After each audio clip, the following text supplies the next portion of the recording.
Assalamualaikum warahmatullahi wabarakatuh.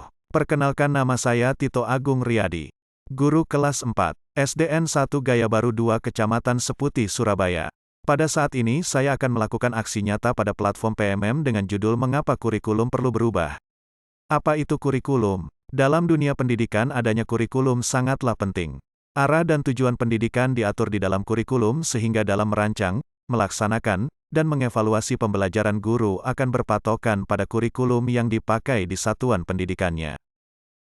Kurikulum merupakan panduan pembelajaran pada satuan pendidikan di mana dapat dimaknai sebagai titik awal sampai titik akhir dari pengalaman belajar peserta didik.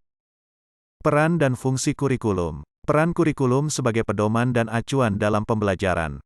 Fungsi kurikulum bagi pendidikan adalah untuk memandu dalam proses belajar peserta didik. Mengapa kurikulum harus berubah? 1. Kurikulum harus sesuai dengan perkembangan zaman. 2. Dikembangkan atau diadaptasi sesuai dengan konteks dan karakteristik peserta didik. 3. Menyiapkan generasi yang akan datang dan mampu memandang ke depan. Saat masih kecil, kita pasti sering mendapat pertanyaan, nanti kalau udah gede mau jadi apa? Dokter, guru, pilot, astronot merupakan jawaban paling populer yang sering kita dengar, terutama untuk anak kelahiran tahun 80 dan 90-an. Tetapi seiring perkembangan zaman dan teknologi yang semakin pesat, cita-cita anak semakin lama juga semakin berubah. Bila zaman dulu banyak anak bercita-cita ingin menjadi dokter, TNI, dan pilot, kira-kira apa saja ya cita-cita anak zaman sekarang? Iya benar, cita-cita anak sekarang ingin menjadi YouTuber, programming, dan gamer. Tujuan pendidikan menurut Ki Hajar Dewantara yaitu menuntun segala kodrat yang ada pada anak-anak, agar mereka dapat mencapai keselamatan dan kebahagiaan yang setinggi-tingginya baik sebagai manusia maupun sebagai anggota masyarakat.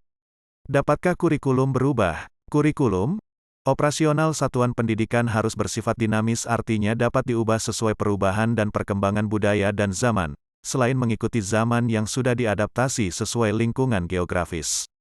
Bagaimana untuk mewujudkannya? Seluruh komponen masyarakat yaitu peran orang tua, masyarakat dan sekolah harus menempatkan kebutuhan, pendapat, pengalaman, hasil belajar serta kepentingan peserta didik sebagai pengembangan kurikulum karena kurikulum dirancang untuk kebutuhan peserta didik.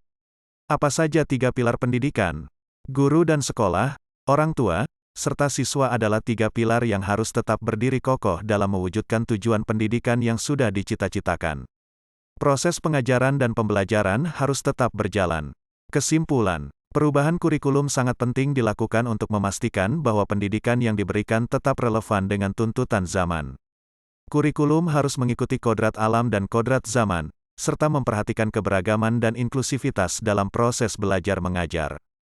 Kurikulum merdeka menjadi solusi yang tepat untuk mengatasi kekurangan kurikulum sebelumnya dan memenuhi kebutuhan zaman yang semakin kompleks. Terima kasih sudah menyaksikan. Semoga bermanfaat.